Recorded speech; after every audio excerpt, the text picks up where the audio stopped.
Puc fer una intervenció. Som professora de català i membre de l'assemblea de docents amb les camisetes verdes. I sí, estem molt espantats amb el que ens ve en qüestió de llengua i a les escoles i als instituts ho estem passant bastant malament. Així que sí, que tota la raó, president. Bé, doncs ara donaré la paraula al president Torra, que un dels missatges que jo us he sentit dir moltes vegades i que és el meu lema és: vostè diu hem de sortir de la gàbia, hem de sortir al carrer i hem de fer el que calgui fins a les darreres conseqüències. Sabem que això implicarà sacrificis immensos, molt grans, però hem de pensar que el que fem és pel nostre futur, pel futur de la nostra nació, per als nostres fills, per a les generacions que vindran. Bé, doncs, si a nosaltres ens ha de tocar el rebre, doncs que ens toqui el rebre, però no ens podem quedar a casa, no, president? Molt bon vespre a tots i moltes gràcies per aquest record que heu fet a la Carola. La veritat és que sempre que havíem vingut a Mallorca ens ho havia passat molt bé, va ser sempre molt feliç i per tant moltíssimes gràcies. Espero que no passi com fa 4 anys, que vaig estar parlant amb un grup semblant, és probable que algú se'n recordi, i al cap d'una setmana ens tancàvem tots a casa perquè hi havia la Covid, vull dir que espero no portar tan mala sort aquest cop, no? Mireu, abans hem tingut una roda de premsa i ens han fet algunes preguntes força interessants als periodistes i t'adonaves intentar formular la imatge dels països catalans d'una altra manera, no? Per exemple, podríem intentar parlar de fins a quin punt els països catalans estem mantenint l'estructura estatal, no? Quan acabi aquest sopar, suposant que estiguem 3 hores sopant junts, hauran espoliat els països catalans entre 10 i 14 milions d'euros, segons com ho comptes. Aquest sopar ens costa entre 10 i 14 milions d'euros. D'acord?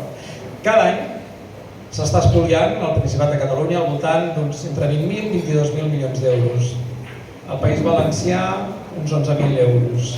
A les Illes, 5-6.000 milions d'euros. Si ho suméssim tot plegat, s'espolia als països catalans al voltant d'uns 42.000, 43.000 milions d'euros, que és exactament el pressupost que té la Generalitat de Catalunya enguany.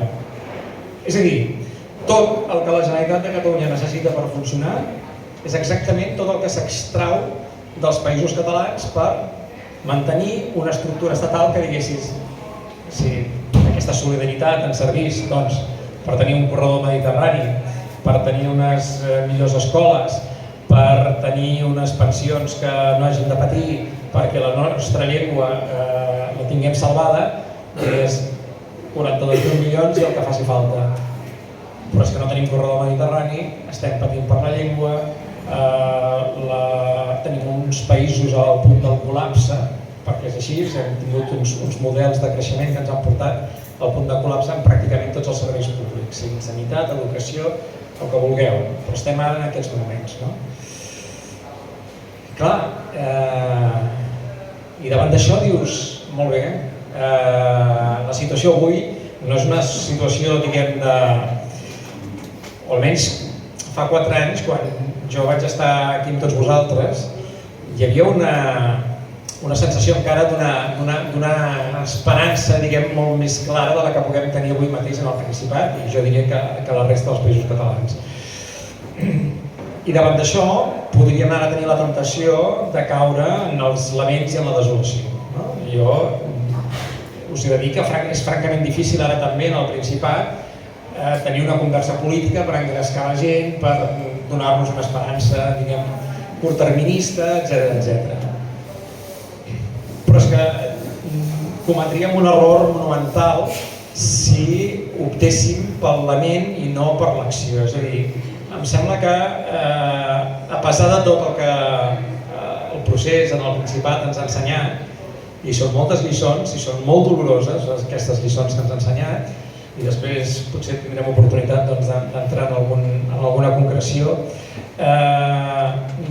no és una opció quedar-se a casa, no és una opció, no de cap de les maneres, no va ser una opció que els nostres pares i els nostres avis deixessin de parlar la nostra llengua en ple franquisme, no va ser una opció.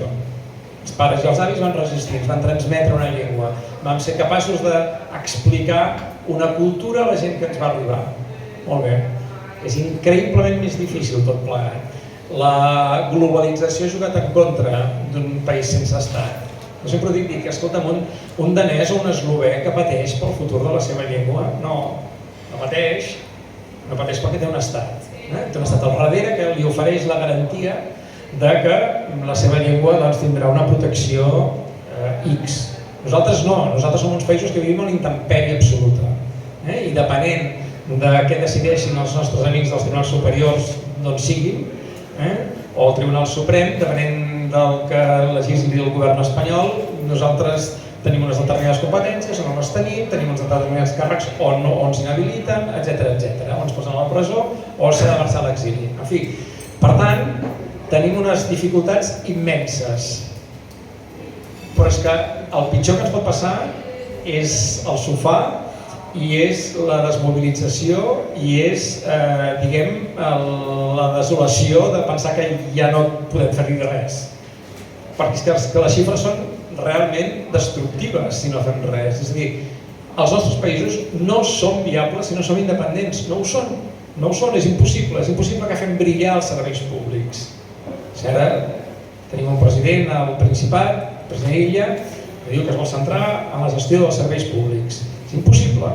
Impossible perquè no hi ha recursos perquè els serveis públics de Catalunya funcionin. És impossible que Rodalies funcioni, perquè Rodalies necessita uns milers de milions d'inversions que no s'han fet i, a més, que se'ns han tret, que s'han espoliat del Principat.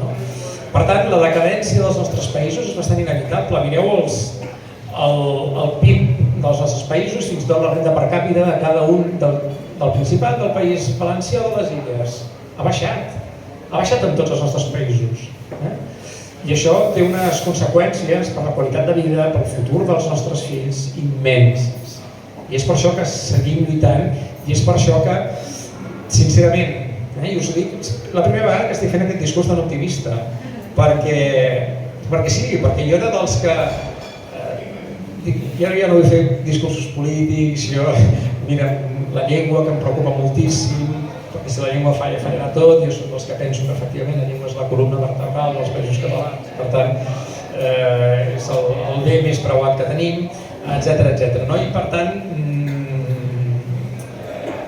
per uns moments jo també he passat per una fase, diguem, d'autocompassió, de dol, però de dol patri, i de dir, mira, no hi ha res a fer, ja no és la meva generació, és la generació dels meus fills, ja no és la generació dels meus fills, és la generació dels meus nets, la que se n'haurà d'encarregar de tirar endavant. Doncs no senyor, ens torna a tocar a nosaltres, ens torna a tocar a nosaltres. Jo penso que aquest és el millor missatge que jo vull enviar-vos avui aquí. No podem llançar la tovallola en absolut, i la responsabilitat continua sent nostra. No ens en vam sortir al Principat, i jo que he tingut unes responsabilitats altíssimes durant uns anys, no sabeu com em puc estar de sentit i del dolor que he sentit de no haver pogut arribar a la independència en uns moments que creia que era possible amb un enorme sacrifici. Perquè la independència efectivament és sortir de la gàbia de la Constitució. La independència és la llibertat del país i és la fita més alta que un poble es pugui desitjar ell mateix. I jo pensava, davant d'un concepte com aquest, bé, no hi haurà les clàssiques punyalades entre nosaltres. Doncs no, hi han estat i com mai. Perquè jo arribava a cada casa al vespre i li deia a la Carola, dic, Carola, treu els punyals de l'espatlla, i ens sortien com una dotzena de punyals. De tots els partits, dels que se suposava que estaven a favor i dels altres. Vull dir que, molt bé, és molt difícil, probablement és més difícil que mai, però no hi ha alternativa, perquè l'alternativa és la decadència. L'alternativa és la inviabilitat dels nostres països, l'alternativa és jugar-nos al futur dels nostres fills. I per tant som-hi. Moltes gràcies.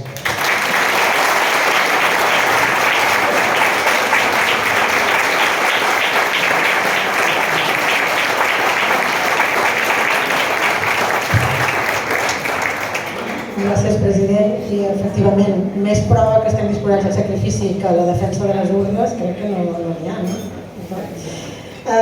I per acabar, el president Albinyana, que per qüestions generacionals a mi m'agafa més lluny i m'he hagut d'informar més sobre la seva figura i sobre el que ha fet i això, una de les coses que més m'ha sobtat de les seves xerrades o de les seves declaracions sempre ha estat la seva immensa modèstia. No, jo soc un més de l'engranatge, jo soc un més de la força que té el poble per un projecte de nació, no, jo sí, m'han posat al davant, però jo faig el que la gent vol que es faci, doncs bé, però en aquests temps que vivim tothom vol sortir a la foto, és d'admirar algú que a més, sense treure mèrit a cap dels altres presidents, però que en una època com la transició es va posar al capdavant i va plantar cara defensant la identitat nacional, aquesta modèstia jo l'admiro moltíssim, la veritat, i per tant, moltíssimes gràcies per ser aquí i la seva paraula.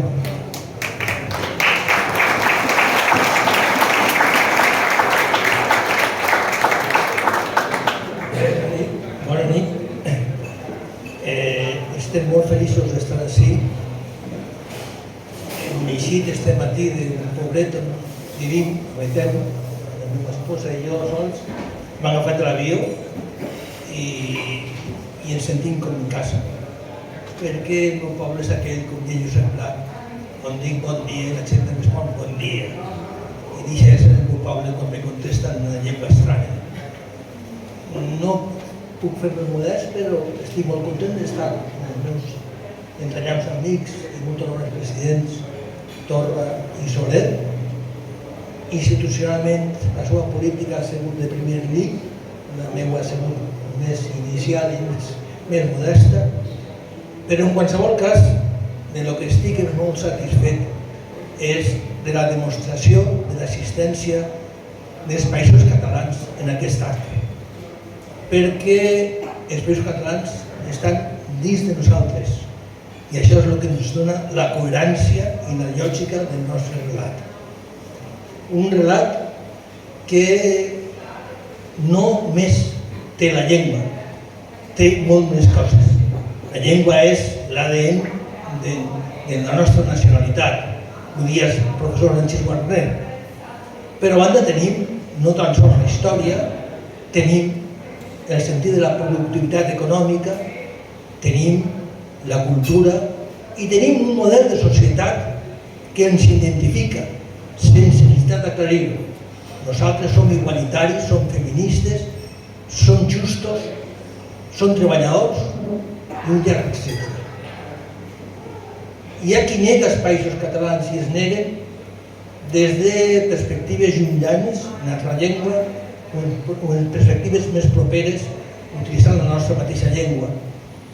Els primers diuen que no hi ha més nació que Espanya. I Espanya és un projecte social, exclusiu i excloent. No deu de ser massa atractiu quan aquesta nació no va servir pels espanyols d'Amèrica i de Filipines al llarg del segle XIX, ni tampoc per guineanos ni saharauis al llarg del segle XX. I no ho és perquè Espanya, com a nació i com a estat, no és més que un estat fallit, no és més que un centralisme inventat per els reis borbons, un centralisme ranci, caspós i corrupte que convé a una oligarquia financera, política i militar o econòmica que és la que es beneficia d'eixa Espanya. De 35 empreses de l'IBEX, 24 estan domiciliades a Madrid. Això és la idea de lo que és Espanya, de lo que és el centralisme. Estan allí, al costat del poder, per a fer-se en totes les obres públiques, però no és que els interessi l'obra pública com un benefici social, com una construcció de la societat. Els interessa per sobrecostos presumibles o per el rescat si un abandona aquesta obra. Penseu en les radials d'Aznar en Madrid, que no tenien tràfic i van ser rescatades, però nosaltres estàvem pagant els països catalans les nostres autopistes, O mireu el projecte Castor, el magatzemament de gas a Enfront de Vinaròs, 1.250 milions d'euros que tenim que pagar a Florentino Pérez. Us sona, això no? El problema d'esta corrupció és que ha creat ja una societat en un model determinat. Un model que, a banda de ser corrupte o injust, és profundament jeràrquic, és vertical, és masclista, és macarra, és egoista i és, en definitiva, insuportable. Són deshonrats, però a més que són cínics. Diuen que nosaltres practiquem el victimisme i estan reclamant que el corredor de l'Atlàntic i el Mediterrani passen per Madrid, perquè Madrid té costa riberenca en l'Atlàntic i en el Mediterrani. I esta és la Espanya que ens venen, una Espanya colonial, una Espanya d'expoli, d'extracció, que no té racionalitat, que és l'Espanya que convé a aquesta minoria i és la que mai se jugarà la seva existència en un referèndum, perquè no farà com Canadà en Quebec o Anglaterra en Escòcia. És un projecte insolidari. Hi ha altres, més prop a nosaltres, que utilitzen la nostra llengua inclús, que també rebutgen els països catalans. L'argument principal de que som encara marginals, que no és el moment, que som utòpics, que no és realitzable. Bé, jo sempre pense i crec que les úniques entitats, els únics grups que tenen potencial per donar una alternativa global a la societat són justament les minories. Per una raó, perquè al no estar instal·lats en el poder, no estan hipotecats per la inèrcia d'aquest poder. Nosaltres, o les minories, són la força de canvi necessària i autèntica per acabar en l'estat de coses. Estat de coses que no pot fer feliços una persona entrellat, ni que siga del PP ni del PSOE, vist el resultat de la transició 60-40 anys més tard. No és per sentir-se orgullosos de la situació. En el cas del País Valencià, nosaltres avui, comparativament, som més pobres que quan es començaven les autonomies. I si parlem d'una política institucional, el que més se caracteritza és la seva política secessionista, en la ferrissada col·laboració del Tribunal Superior de Justícia, intentant minar l'única força que tenim, que és el potencial de l'ensenyament de l'idioma, que afortunadament ha crescut i afortunadament ens dona la riquesa d'una societat civil que permet ser optimistes cara al futur. Però en la política institucional nosaltres no tenim ni el 50% de les inversions de l'Estat. Vos poso un exemple, perquè no vull parlar de misèries, però és que la Xina, si voleu anar en tren de València a Elx, que és la tercera ciutat del país, en 200.000 habitants, de València a Elx n'hi ha 137 quilòmetres en línia recta. Doncs bé, tindreu que fer nit a Elx, perquè no podeu tornar el mateix dia, a no ser que agafeu la via d'anar a Alacant, Alacant-Madrid, Madrid-València. Entonces podeu tornar a aquest dia. 137 quilòmetres de diferència, de distància. Si parlem de la situació econòmica, tots els sous s'han posat en la cistella de turisme. Nosaltres, dia un dels presidents que no vull ni nombrar, que anàvem a ser la Florida d'Espanya. La Florida és el 31è estat dels Estats Units, la qual cosa no era molt ambiciós per la seva banda. Però és que ara, en els de Vox i del PP, no arribarem a ser la Florida, no passarem de ser la Miami castrista i cubana, perquè el seu és carregar-se la llei de costes, carregar-se la llei de costes i guanyar-li terreny al mar. Perquè, sabeu, la mà d'obra que emplea el sector terciari, jo no us puc parlar a vosaltres perquè tenim el mateix problema en avançat, però 3/4 parts, el 75% de la mà d'obra valenciana està empleada en el sector serveis. L'agricultura té un caràcter residual, d'apenas un 2% del producte interior brut. I la desindustrialització ha aturat la capacitat exportadora que teníem abans de començar en l'autonomia. Què vol dir això? Que estem destinats a netejar vòmits i canviar borcalls, a ser els que aguantem el turisme de borratxera i els geriàtrics dels nord-europeus. Un estat de coses que no és realment desitjable i no sé per què us parleu vosaltres que aneu per davant en aquesta història. Però, tenim capacitat d'eixir la situació i jo vull acabar recordant, perquè és el centenari, aquelles paraules de Sant Andrés Estellers contestant als que neguen els països catalans, dient això són banalitats, el que val realment és ser poble i tu greument has apostat. Gràcies.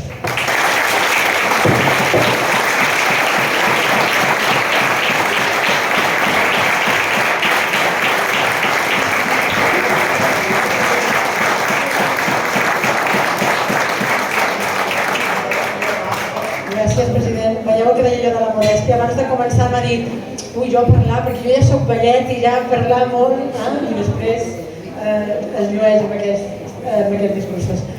Bé, doncs ara sí, entre xerrar i xerrar hem d'omplir el pap i per tant ara sopem, passarem els papers, prepararem les preguntes i després continuarem parlant. Bon profit.